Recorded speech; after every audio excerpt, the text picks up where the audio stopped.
நிச்சயமாக நிகிதா.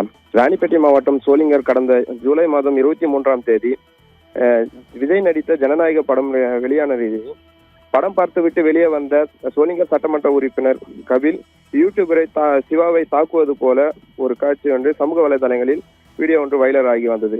இது தொடர்பாக சிவா விளக்கம் அளிவித்து ஒரு வீடியோ ஒன்று அவரது யூடியூப் பக்கத்தில் ரிலீஸ் செய்திருந்தார்.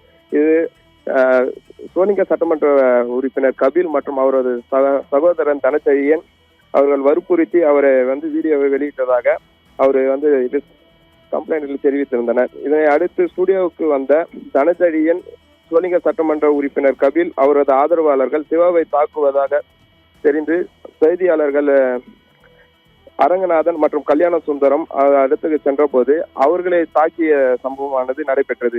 இது தொடர்பாக சோளிங்கர் காவல் நிலையத்தில் புகார் அளிக்கப்பட்டிருந்தது.